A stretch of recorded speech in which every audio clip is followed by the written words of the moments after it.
We're on? All right. Good evening, ladies and gentlemen. Nice to see everybody. And welcome to our Wednesday night class in Hollywood on the Zera Shimshon. I'm getting a lot of questions. Rabbi, is your Monday night class the same as your Wednesday night class? And the answer is no. All right, very good. The Monday evening class is in general on the Parashat. Anyone who listened to it, I'm sure you enjoyed it. If you didn't, spend the time in the car or somewhere to listen.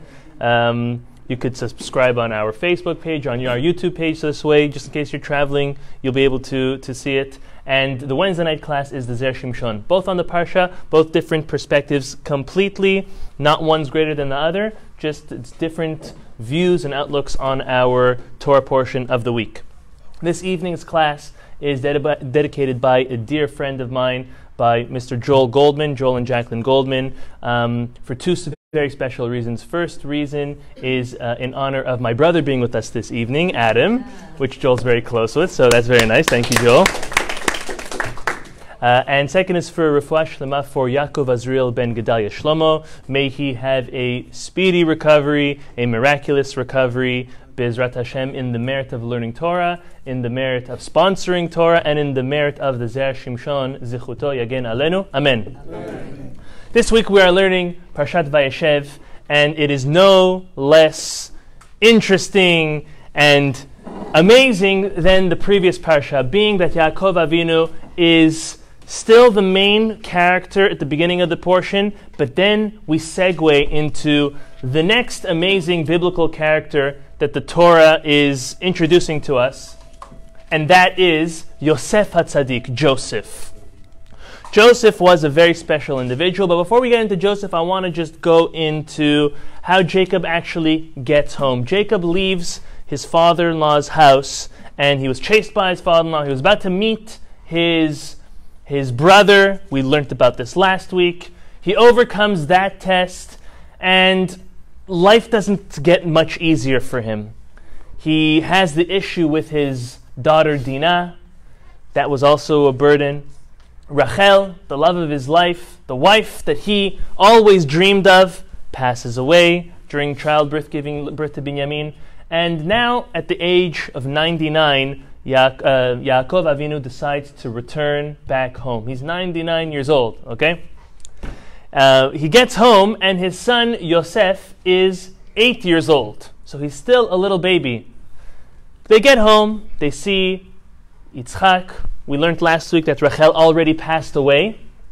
So he gets home and he's spending time with his father Isaac. Most of the time Yaakov does and spends when he gets home to Israel is spending time learning Torah with his father and with his son. Like, could you imagine anything greater? Just sitting and enjoying the company of your father and your son and just growing in wisdom and in self-perfection and in really indulging in the Torah in a very deep and beautiful way. The Torah tells us that Yaakov is seeking to, so to say, relax, to enjoy life. The Torah says, very first verse, this is the beginning of chapter 37, Vayeshev Yaakov be'eretz megure aviv be'eretz Kenan. And Jacob returns. Lashuv is to return. He returns home to the home of his fathers. Also, as Rashi tells us, that Jacob was asking to dwell in peace, to relax. After all, he's had a hard 36 years. Where was he over the past 36 years? He was literally breaking his brains for 14 years in the yeshiva. He was swindled by his father-in-law, 7 years working for him, and another 7 years working for him. His most favorite wife couldn't have any children. Finally, she has a child. He works another 6 years for himself. He gets chased, and then we just said all of the hardships. Doesn't he really deserve to relax? I mean, I got to catch my breath after all that excitement. That's a lot. It's a lot for Yaakov, and he's no whippersnapper. 99. He's 99 today. He's been suffering for the past 36 years. It's not been easy, being sent away by your parents. So what's so wrong with him asking to, as Rashi puts it, dwell in peace? A little bit of relaxing. Furthermore, the Zera Shimshon asks this question, and he proposes an answer and then asks on this answer. And I'm just giving a blanket statement. Today's class is extremely deep. But don't worry, I put hours into trying to simplify it and make it attainable for everybody, and also to pull out a practical lesson. So this is what we like doing. We like going very, very deep, and at the same time making it very, very practical. So the Zera Shimshon says as follows. He says that there's a rule. The rule Hashem put in our own Torah. I'm going to quote you the verse. The verse is in Deuteronomy chapter 7, verse 11. If you want to write that down, that's 7:11. Hey, that's good, no? 7:11 in Deuteronomy says as follows. Hayom la'asotam. Today, all of the laws of the Torah, we're supposed to fulfill them when? Hayom, today. The Talmud tells us, Hayom la'asotam u'machar litol secharam. Today is when we work hard fulfilling the mitzvot, and tomorrow, when's tomorrow? After we pass on in the world to come is when we reap the benefits, the rewards, and the merits from all the good deeds we did in this world. And the Zera Shimshon gives an analogy. It's Hashem does the following. Sometimes He bestows blessing and extra success on a person independent of whatever they do. Independent if they're good, independent if they're bad. Hashem sometimes gives others, even though the main blessing and reward is in the world to come. He gives the analogy of, imagine someone who borrows something from somebody. They have the ability to return it earlier to their lender. If I borrow from you $100, I can give it back to you the next day. I can give it back to you in 100 days. I can give it back to you by the deadline. So too, God is able to give what He, quote-unquote, owes a righteous person even in this world. He doesn't need to wait for the world to come.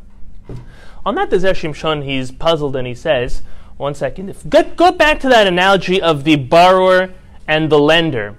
If the lender comes and requests to be paid back early, let's say it was a 30-day loan, and the guy comes back after 2 weeks, can you pay me today?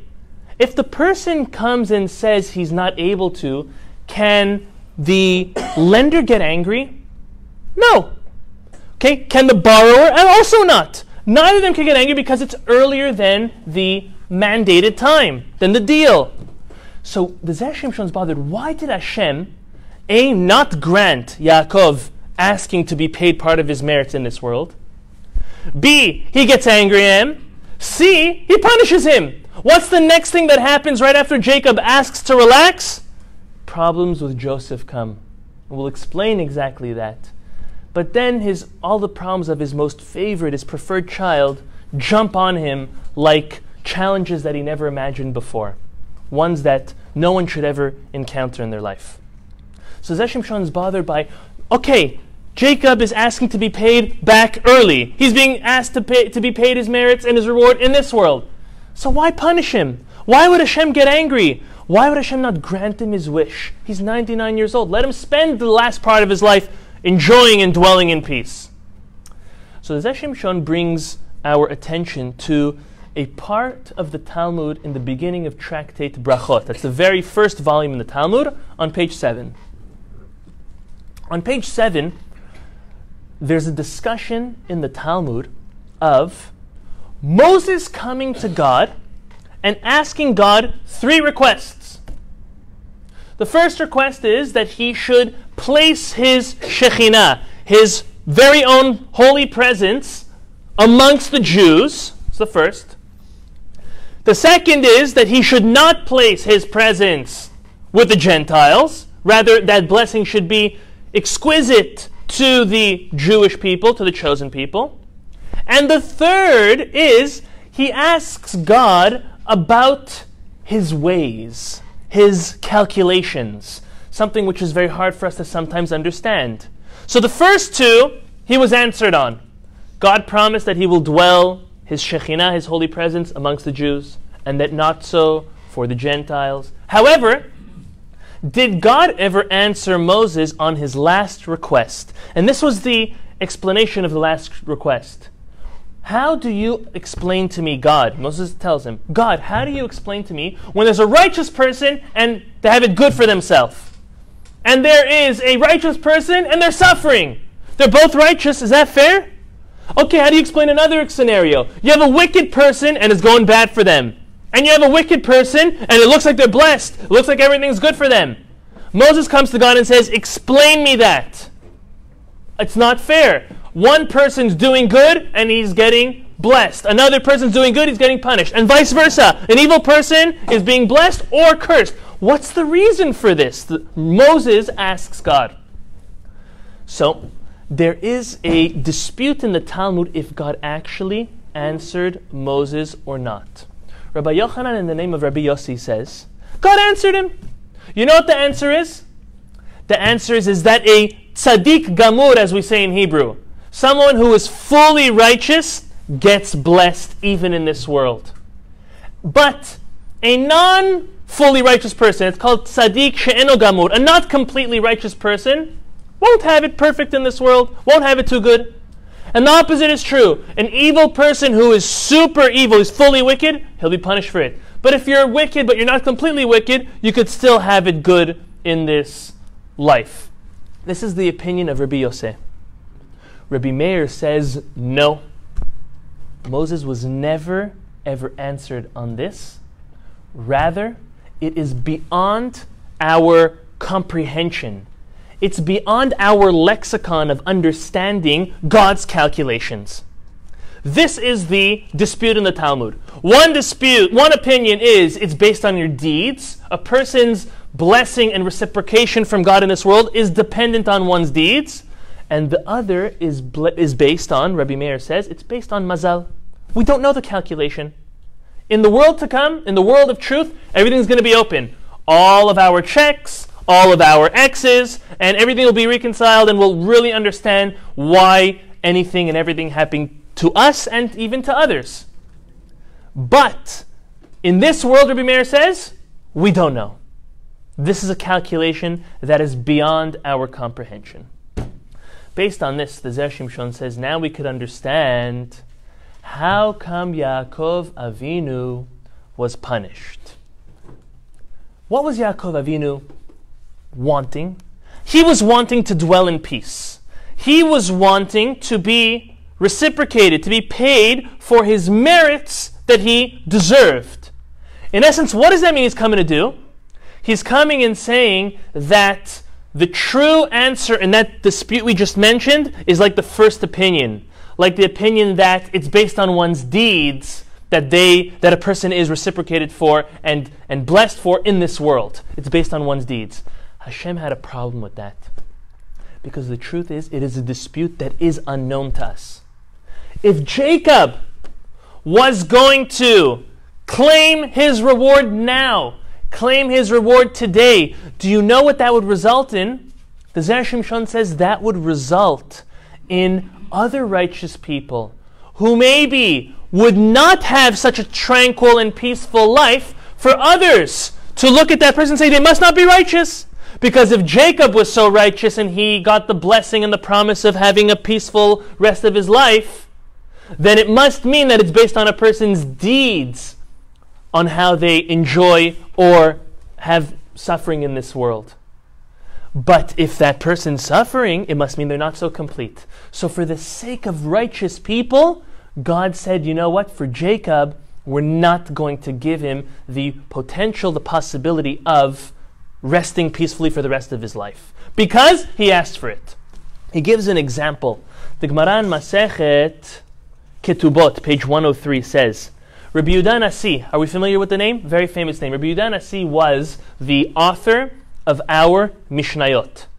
All of the oral Torah, the original transcription of the oral Torah, was compiled by this holy man, Rabbi Yehuda Hanasi. Until him, from the time of Moses all the way into the time of Rabbi Yehuda Hanasi, it was all transmitted. All of the oral law that was transmitted by God to Moses was transmitted orally. But then there was a issue. People started forgetting what was the opinion, what was actually said. So Rabbi Yehuda Hanasi took upon himself to gather all of the Torah scholars and ask them what their opinions were on the different issues or the different questions and laws and traditions that as the Jewish people had as a transmission from Moses. So listen to how fascinating this rabbi is. Amazing rabbi. He would his whole life make sure that he'd be the one who does Kiddush Friday night for his family. Many of us do this as well. It's the man of the household. It could be the father, it could be the grandfather. So Rabbi Yehuda Hanasi always, ever since he was, eligible to do it, he always made sure that he blessed the Kiddush on Friday night. But now the Talmud goes a step further. The Talmud says that even after Rabbi Yehuda Hanasi passed away, he continued to come back and do Kiddush for his family. Amazing, no? Until a certain something happened. Until the neighbors found out that their deceased father and grandfather is coming back and doing Kiddush for them, he stopped. Why would he stop? For the same reason. He stopped because he didn't want anyone else to think that any other righteous person that passed away, they must not be fully righteous or so righteous because they're not coming back and doing Kiddush for their family. So even though he was able to, even though he was granted to, but in order not to shed a negative light on any other sage or any other righteous person, he stopped himself. The same goes by Yaakov Avinu. The Zera Shimshon says that Yaakov Avinu Jacob had no other righteous people that were living in his lifetime except for his immediate family. Everyone would understand. Abba had a hard life so far. He's asking for some merit. He wants to withdraw a little of his merit of the world to come. Okay, he deserves it. No, but Hashem said on purpose, He's not going to give Jacob any of the merit now, even for the future generations. We don't want to think that the only way a person can prove that they are fully righteous is if they are having a pleasant life. Hashem said that's not the way of the world. It's a dispute which is not answered. It's a dispute which is above the comprehension of our finite brains, and therefore he was not about to give this to Jacob over ruining that or shedding a negative light on any sage or any tzaddik or tzadeket, righteous man or woman that was going to come and maybe suffer in life. So listen to the following two applications I wanted to bring out from this piece of the Zera Shimshon. The first is, we have to ask ourselves, why would Hashem even get angry at Jacob? Getting angry at Jacob for wanting to rest? So we understand why he wasn't granted. But the Rashi and the commentary say that Hashem got so to say, angry at Jacob and then gave him the challenge of Joseph. That's very tough. So listen to a look, or let's say an opinion on this whole concept. What is the reason that God does not grant success automatically when someone does something good? I mean, let's face it. We all know that we're supposed to make a blessing before we eat and drink. So, I don't know, if I want to be radical, if I want to be a radical God, I would say, you make the blessing. I did it already, okay? You can drink and you swallow and you survive. You don't make the blessing, i.e., as the Talmud puts it, as you're stealing.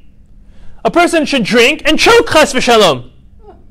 Right? It should be so simple. You do the right thing, the right thing happens. You do the wrong thing, it should not happen. It should be so simple that when a person steals money that's not theirs, it should be obvious and blatant that money gets lost or misplaced, or like a real sign from God, like, hey, you did the wrong thing, and it's just so open. Why isn't life like that? You know, sometimes afterwards, in retrospect, you get to look back at what you did or what you didn't do, and you say, wow, because I did this, I was rewarded. Or because I did this, I was punished.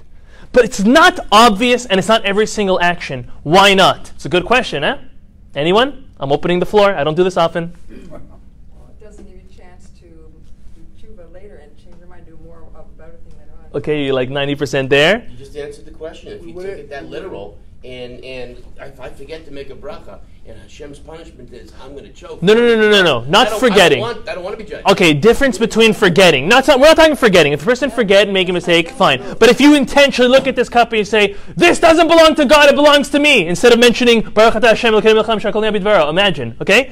This belongs, and then you drink, you should choke, right?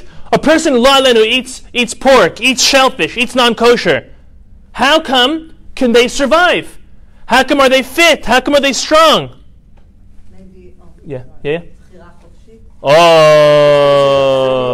very good. The consequences and the rewards that you get can't be right away. Otherwise, there would be no aspect of free will. That's it. There's the answer. So we had at least three people, that all had that idea in mind. This would completely ruin the concept of free will.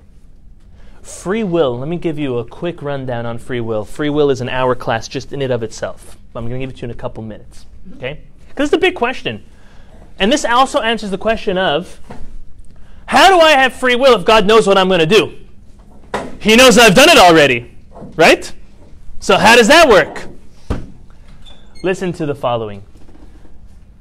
Free will is a concept of having an equal choice.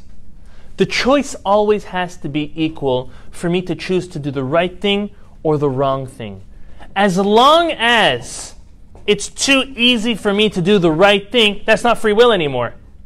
It's not free. As much as free will as each and every one of us have to turn on the stove at home and put our hand on it, no one's doing that. Why? Because you've either happened to you once by mistake, or you've seen that happen by somebody. You know what the result is. That's not free will. It's not free will to walk into and say, I'm not turning on the stove and putting my hand on it. That's obvious. If it would be so obvious that every time someone eats something kosher versus eats something non-kosher, that the result would be so blatant and open right then and there, that's not free will anymore. It would not be free will that every single person who, take any example, who gives charity, who prays, who keeps Shabbat, who does all the 630 mitzvot, that as soon as they do it, they get reciprocated for it, that's not free will anymore. The Talmud refers to it, the Zohar also refers to it in an Aramaic term. It's an interesting term. If you remember this, you'll sound very scholarly. Okay, it's called Nahama de Chesufa. Nahama means bread. Chesufa means shame. Ever since, this the Zohar explains, ever since Adam and Eve ate from the tree of knowledge, they were opened up to a different world. Their eyes, their souls, they saw the world in a different way. They also understood the idea of merit and dismerit, reward and punishment in a completely different way, to the point where, deep down inside, each and every person in every realm would prefer to earn their bread than to be given it to it in a way of bread of shame. There's earning something, there's making it, there's toiling and building for it, or there's hand-me-down. This is the difference of free will or not. It's not free will if the result is obvious on if I do the right thing or not. That's not free will anymore. So you know why God got angry with Abraham? Because Abraham was going to tamper, inadvertently, obviously. Sorry, Yaakov. Jacob was going to inadvertently tamper with the whole concept of free will. Because if he would have been rewarded in his lifetime, then every other future sage, future righteous man or woman would all expect, if I do the right thing, well, then I should get rewarded. And if I don't do the right thing, well, that's why I'm being punished. And that's not the way of God. Okay, so that's the first lesson. The first lesson is the idea of free will. God always wants to preserve free will. The second is something that we need to work on towards ourselves and towards our fellows. You know how easy it is to pass judgment? You look at somebody, they normally do the right thing, but then they do something wrong in your eyes. Whatever it is, take an example, any example. And then you hear that that person lost their business, someone in their family passed away, they hurt themselves, they're in a cast, any type of tragedy. Maybe somewhere in the back of our minds we say, that person deserves it. Maybe deep down, that person really deserves it. God, the Zera Shimshon, is telling us that's not true. You cannot look at a person's life, their success and blessing, and or their suffering or their failures, as a barometer or as an indicator of if that person is truly righteous or not. Why? Because this is a concept that is beyond the comprehension of our finite minds. The Zera Shimshon reminds us, when you look at somebody and it looks like everything is going good for them, it means nothing about what type of a person they are. Someone's wealthy, someone's healthy, they look happy, they have a family, everything looks good for them. That has nothing to do with with the fact that they are either a good person or a bad person in the eyes of God. And the same is the opposite. Sometimes you look at somebody and they're such a good person, they have such a good heart, they're such a great person, all they do is good to others, they teach, they help, they're always available, but they're suffering. So what? Do we need to think that that person's doing something wrong? No! That's the life that God has set out for that person. That's the struggles, and that's the blessing in disguise that God has for that person. The same we need to look at ourselves. Sometimes, and this happens more often than not, the person commits to do something good, something noteworthy, for God, for their own growth. And then stuff starts getting tricky. A person decides that they want to start keeping Shabbat. In essence, what keeping Shabbat means is that you could only have a possibility of working 24/6 instead of 24/7. Simple math, each and any one of us. If I'm working 6 days a week, full time, put all my efforts into it, compared to if I'm working 7 days a week, how am I going to make more money? How am I going to have more blessing? If I work 7 days, I'm putting 1/7 more, right? It's like if you have me come over to your house and do something and spend 6 hours on it or 7 hours on it. Obviously, that extra hour is definitely meaningful. A whole other day of work. No? That means whatever you made in 7 years, you could have made in 6 years. However way you chop it up or you slice it, rationally, if you work 7 days a week, you should be making more. So you know what you do? From this point on, I commit to not work on Shabbat. That's it. No business. Absolutely no business. Why? The Torah tells me I'm going to have blessing if I do so. God says He's going to provide if I do so. Do you know how many people commit to keeping Shabbat and commit to not working on Shabbat? Guess which way their business goes? No. It goes down. Why would it go down? Tell me why it would go down. You know why? Because God's testing you to see if it's for real or not. Are you doing it by chance?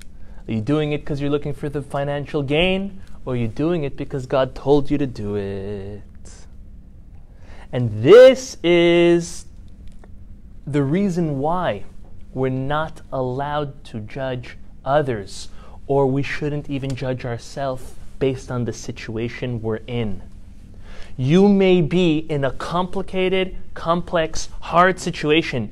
It doesn't necessarily mean you're doing the wrong things.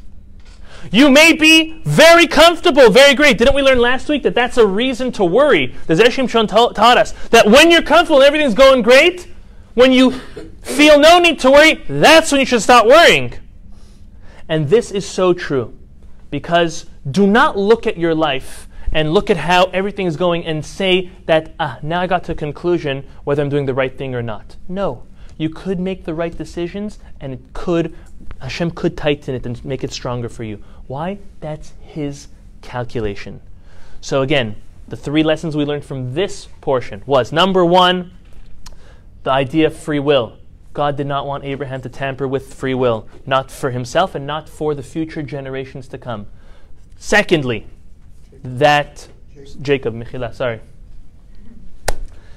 Secondly, a person should never look at someone else's situation and then start judging them whether they're good or bad, and same too, thirdly, for ourselves. We should never judge ourselves and say, based on our situation, we're either doing good or bad. Sometimes, when you're in tune with yourself, when you're in tune with your soul, when you're in tune with your emotions, yes, you could sometimes see what happens in life and say, well, that was signs from God. But in general, don't get down over when stuff start getting hard. Don't get down and don't regress when you're making forward steps towards the right things and everything wrong starts happening. No, that's God trying to see if you're really strong, and you really want to stick on to the commitment that you made. This is the first portion. We've got 2 more to go. Next. This is a connection with the Jacob now getting into his challenge of Joseph.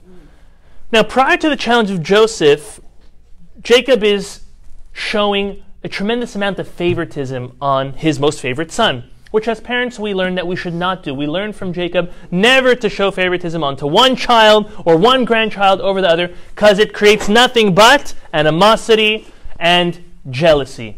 Don't do it. Even though the children need to know that not everyone gets the same thing, not everyone gets the same amount of time or the same items or the same education even, right? Some kids, a parent will do everything to put them into law school. But your other child, you know they can't be a lawyer. You won't spend the time and the money and the efforts on putting them through law school. That's not favoritism. But as parents, we need to voice that to our children and explain them how we love and treat each one equally based on their needs. A famous line that I like to use. I heard this first from my wife. You tell your children, your grandchildren this, you get what you get and you don't get upset. This is very important. You know, one child gets something and they say, but I want... You get what you get and you don't get upset. That is true between siblings, and that's true between your children and neighbors and other kids in school. Kids always come in with great things, amazing things, new shoes, new bag, new this, new game. You get what you get and you don't get upset. I tried using that on my wife. It didn't work. So, Jacob, unfortunately, at his tremendous level, failed in not showing the outright favoritism towards his son Joseph. He gives him this gorgeous coat, colorful, amazing coat, very special one. He spent so much time with this son, it was obvious he was his favorite. He has 12 sons. Who's he with all the time? His father and Joseph. His father and Joseph. He taught his son Joseph every single piece of Torah he ever learned from his father and from the yeshiva of Shem Ve'ever. Joseph's brothers were shepherds. Joseph was a yeshiva boy. He stayed in the tent all day with his father and his grandfather. Tell me another way of favoritism more than that. Now, we can't blame Jacob for it because, Joseph was Jacob's favorite wife's eldest, but at the end of the day it backfired. And then Joseph becomes a dreamer and he starts telling his brothers all of his fancy dreams, and that creates more jealousy and animosity.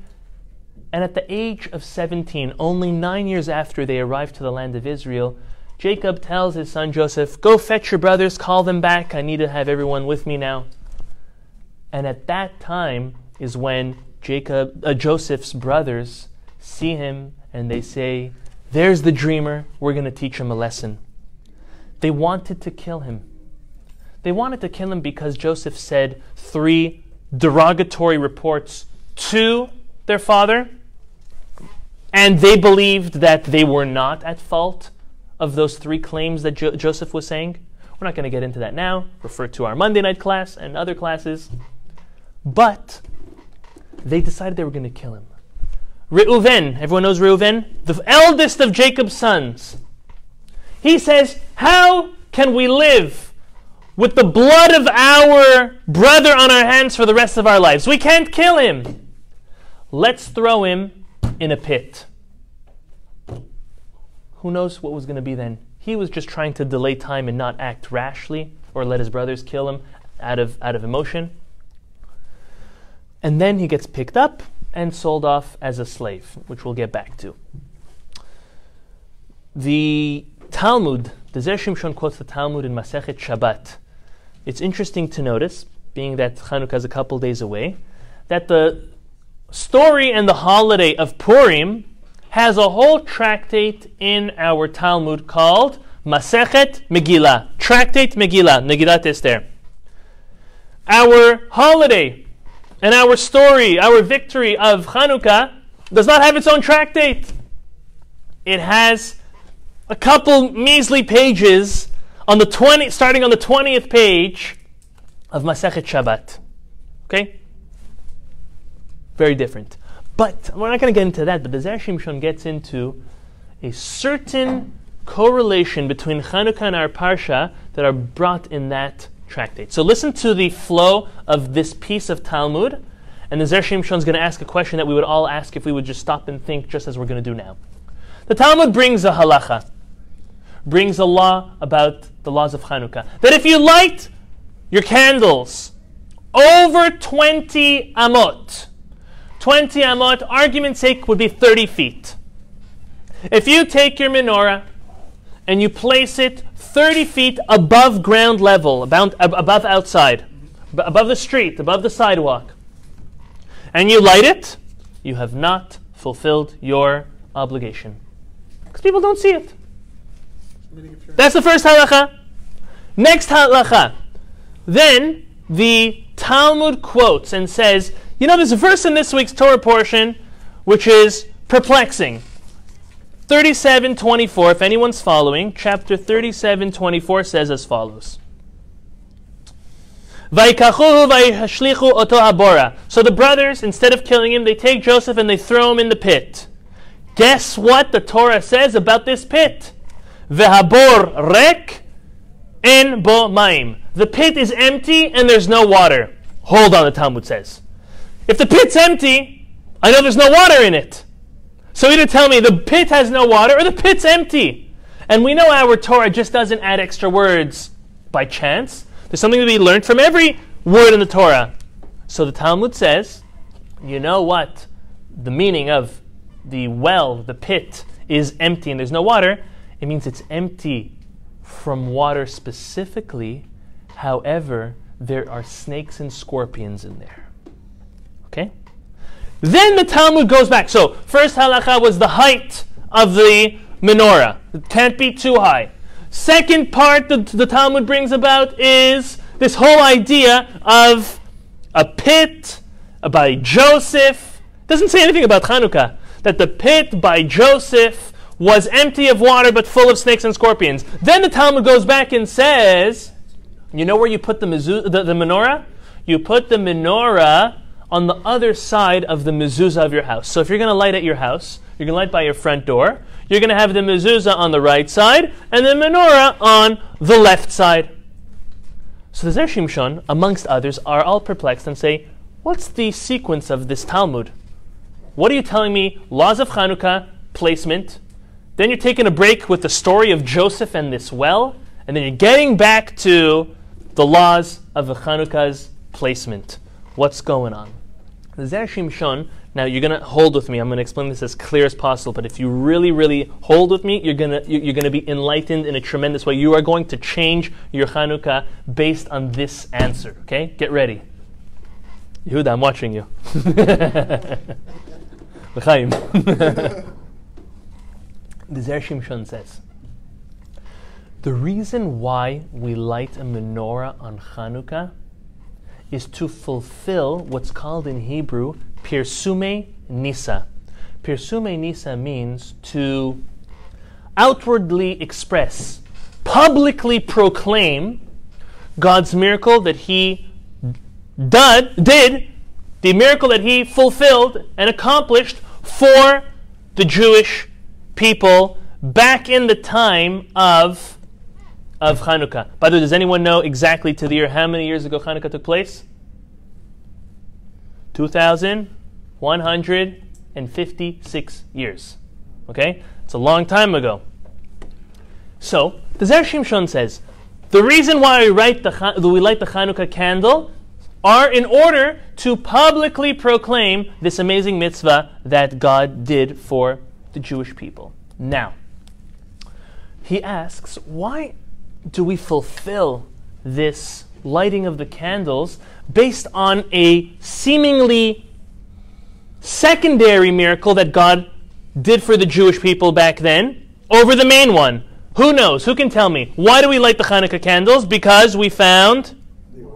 Very good. We found a miraculous jug of sealed, pure olive oil after the destruction and the turmoil in the temple. And that lasted how long? 8 days. So that's why we have 8 days of Chanuka. Sounds like a great story. 1 second. The Zera Shimshon says, How come are we paying attention to the finding of a little flask of oil? What was the greater miracle? The victory of the war. The fact that we beat the small amount, beat the large amount. The guerrilla warfare, the primitive type of fighting and weapons, beats major artillery and elephants and submarines and back in the time and jet planes and all the great, amazing technology that they had 2,100 years ago. But the couple rabbis with their canes beat them. Are we like? Isn't that a bigger miracle than finding the oil? If they would have found the oil and lost the war, would it have been a miracle? So Zera Shimshon says the main miracle really is the war. So why are we making a whole to-do, and we're making a whole publication of this grand miracle based on the secondary miracle? It's a good question. It's a fair question. Listen to how he answers. He says we need to rethink the reason why we light the menorah. And he says that really it's both reasons that we light the menorah. One reason is because we found the oil, and the other reason is because we won the war. But how does winning the war, or lighting candles rather, make a public proclamation, an announcement that we won the war? How does that?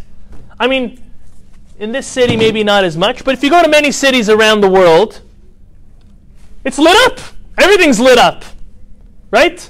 The Gentiles took it from us. They put all of their lights around their houses and their trees, and so how's that any different than the lights we light? Okay, one's oil, one's electric. Light is light. The Midrash says that the exile that the Jewish people endured from the Greeks, the Greek exile, is referred to as darkness. Okay? This darkness, we have, the Zera Shimshon says, we have the potential to light it up, to shed light on the great Greek exile that we once had back then and every single year. When we light the menorah, we are lighting at a victory for the war. We are shedding light on all the darkness they wanted to bring to the Jewish world.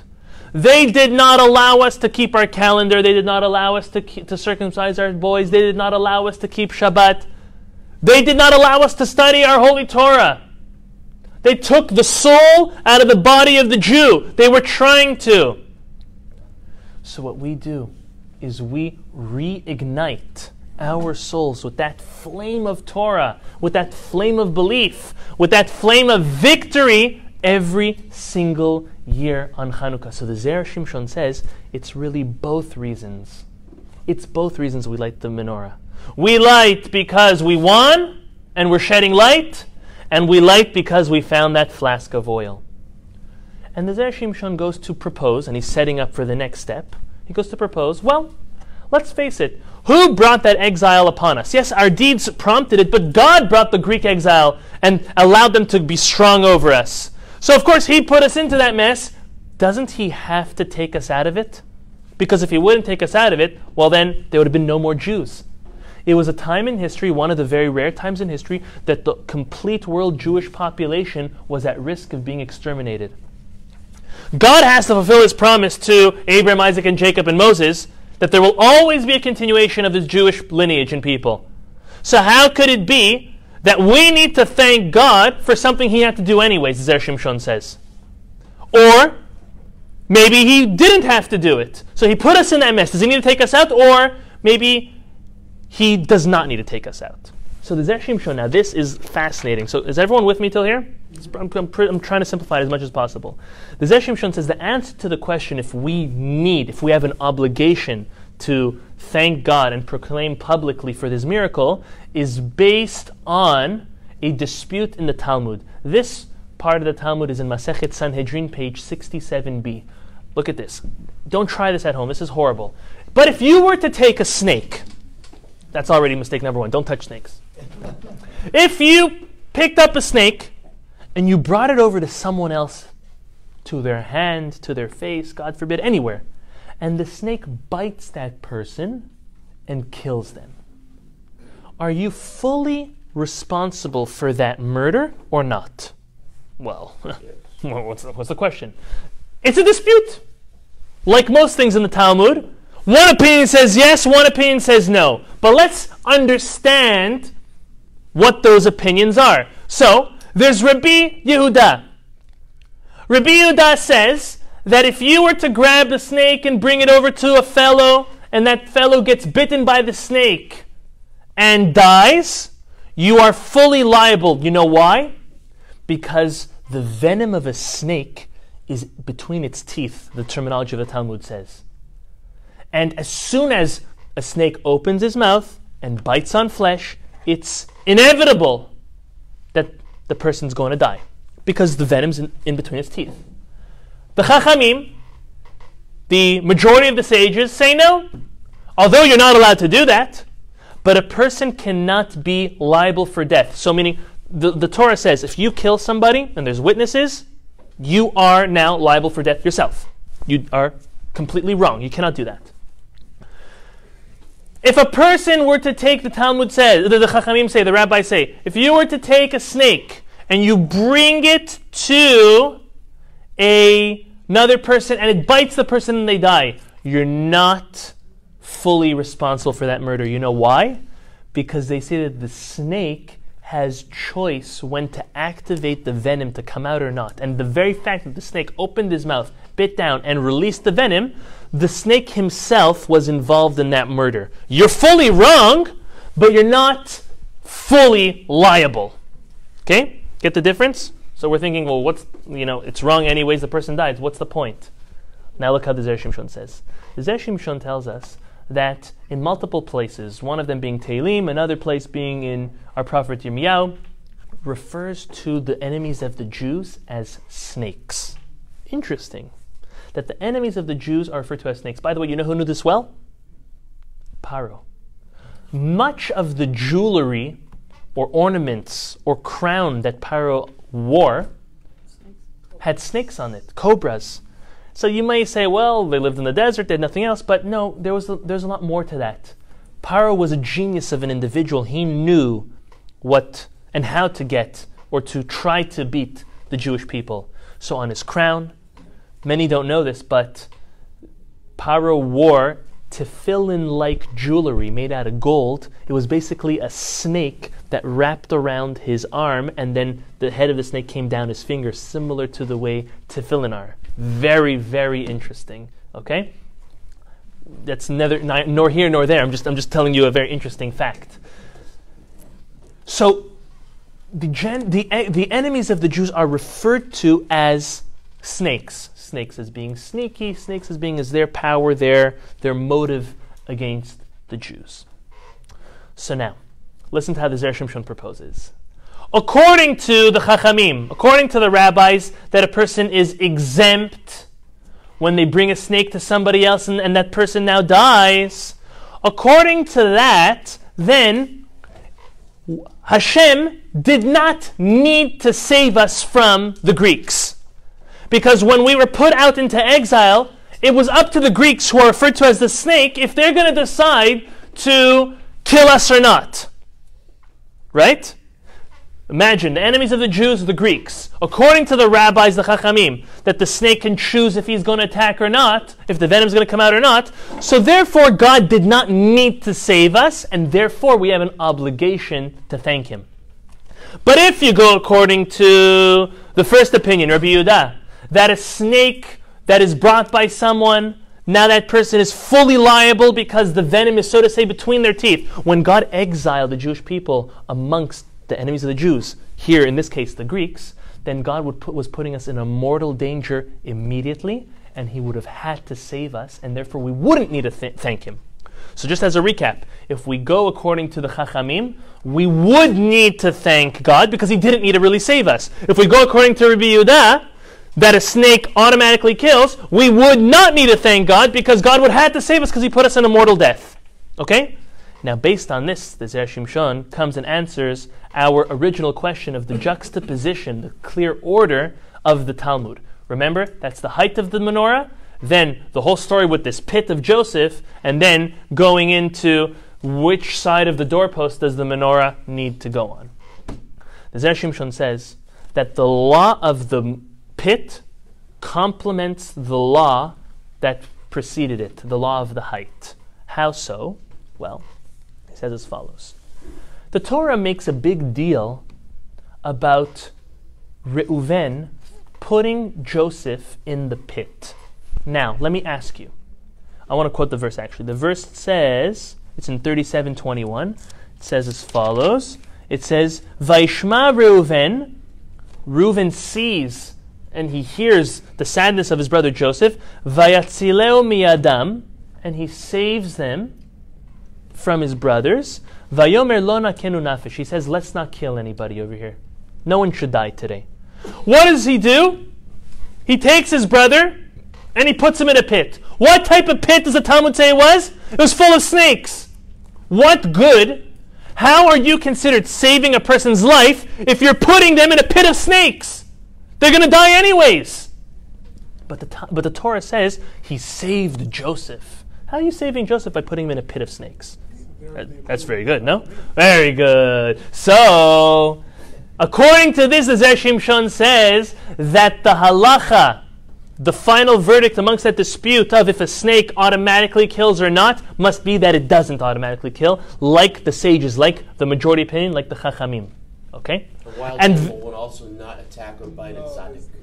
There we go. So that's another aspect to it. Yes, okay. So the Zera Shimshon says that the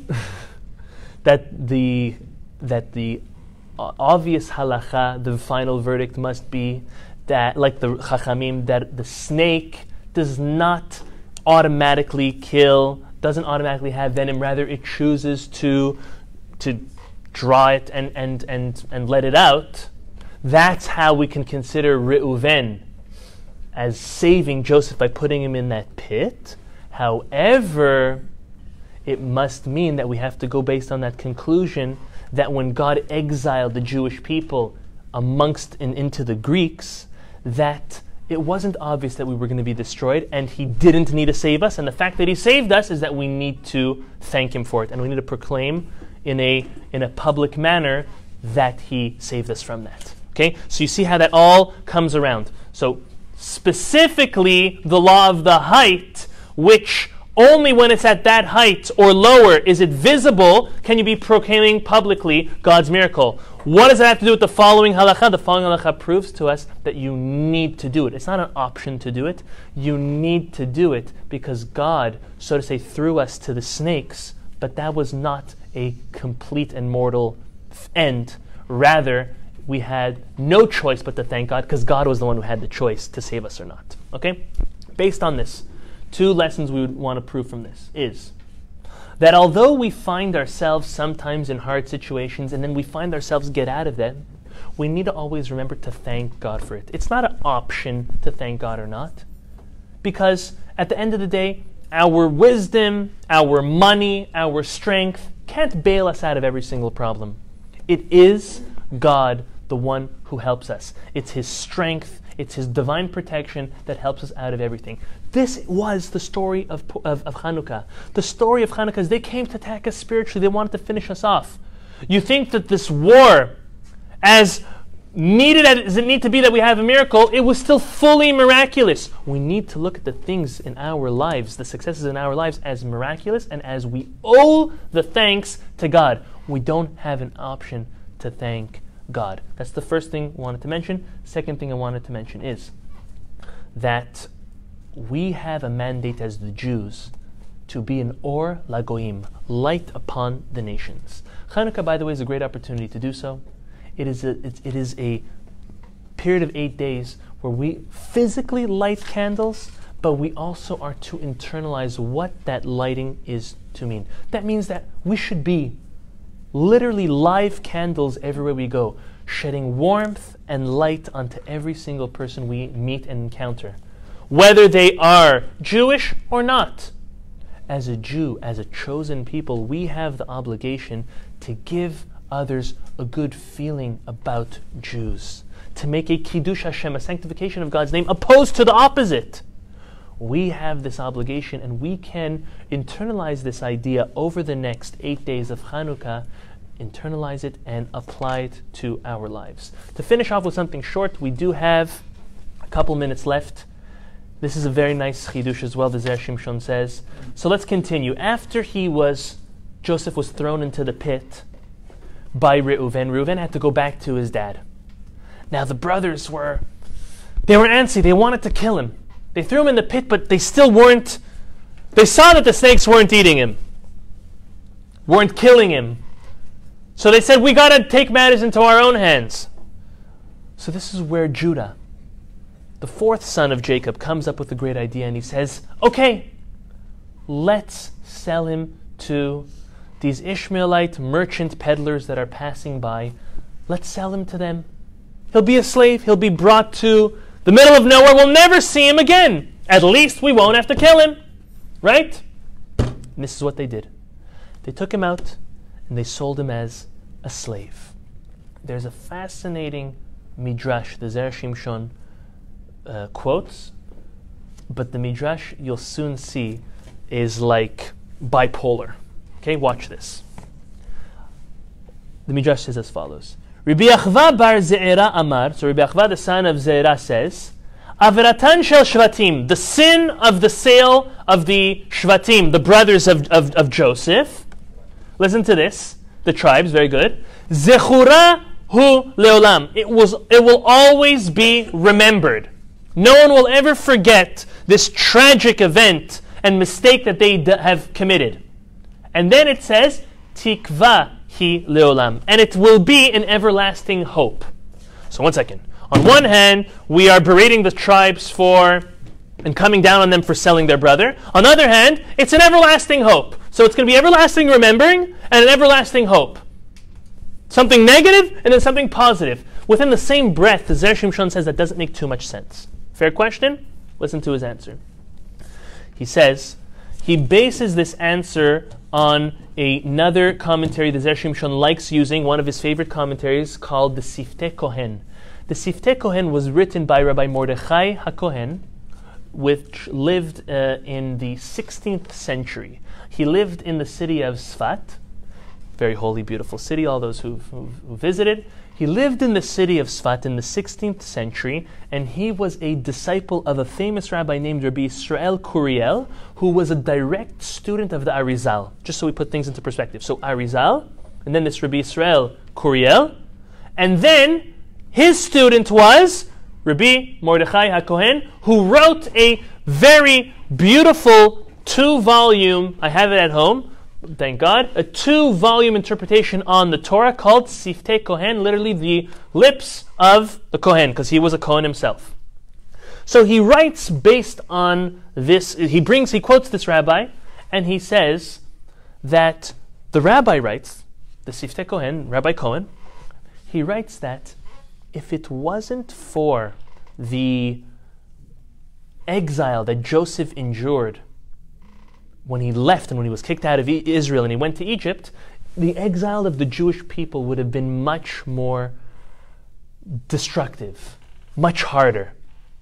In other words, that thanks to the fact that Joseph was exiled, that first time, it made everything good for the Jewish people's upcoming exiles that would follow.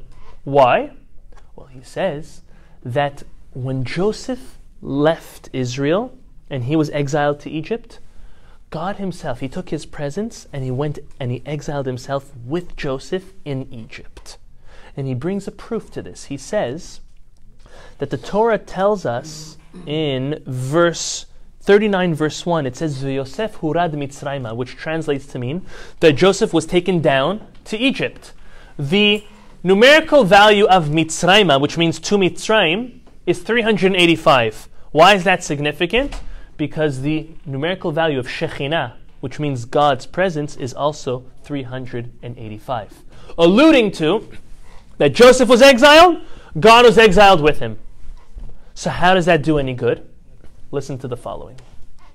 That the very fact that Joseph was exiled to outside of Israel, and that God took his presence and went with him, and that God will one day return, makes the Shekhinah, the Zera Shimshon explains, accustomed to the concept of exile.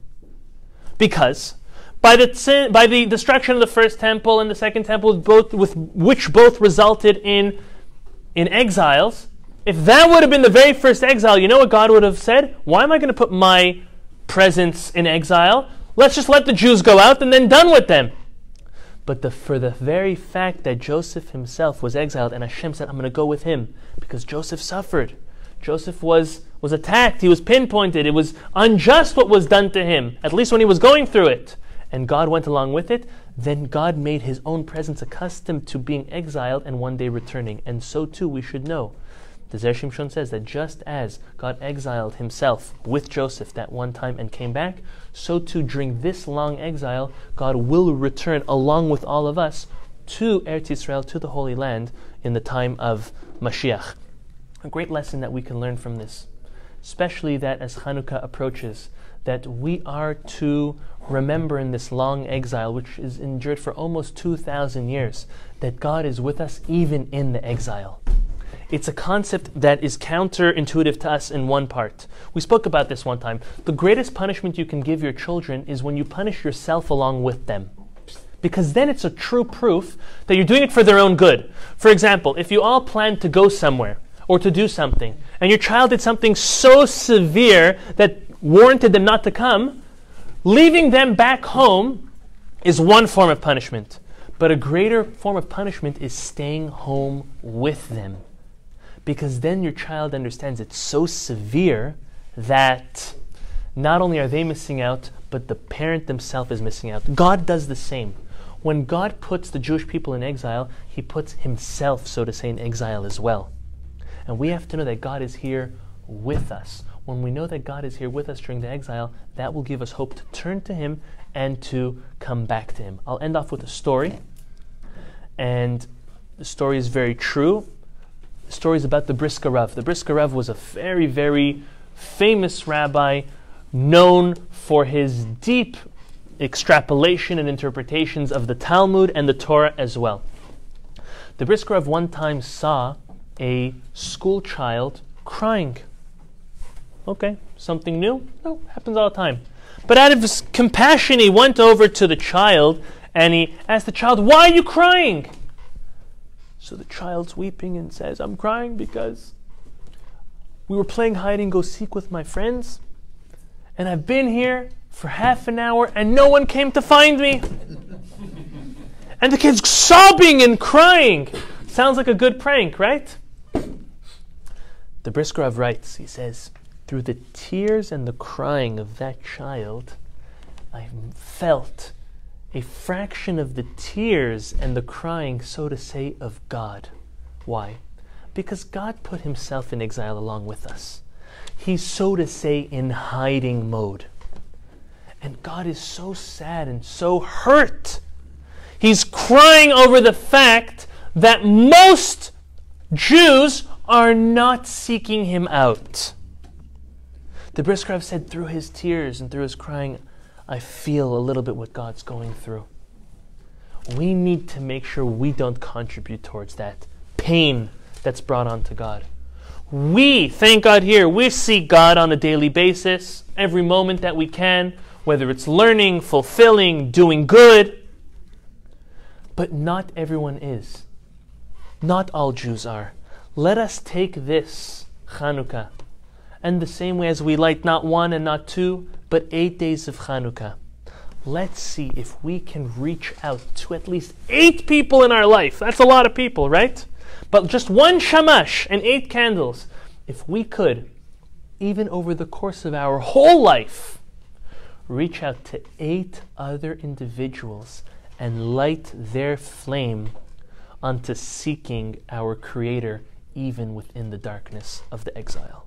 May Hashem bless us, that we will have a Chanuka full of light, Chanuka full of miracles for ourselves, for our children, our family, and all Am Yisrael. Thank you everyone for coming. Next week, we do have class, although it is To some, an auspicious day. To some, a horrible day. Maybe in honor of next week being it's Christmas. And, ironically, it is my English birthday at the same time. Joel's getting a kick out of it, right? Okay. We still have class Wednesday night, the 25th. Besides for the Zera Shimshon, maybe I'm going to give us and educate us a little bit on the history of the holiday of Christmas. Maybe you'll rethink if as a Jew you should partake in any of that celebration or not. I'm just going to leave us on that cliffhanger until next week. Hope to see everyone next week, and have a great rest of the week.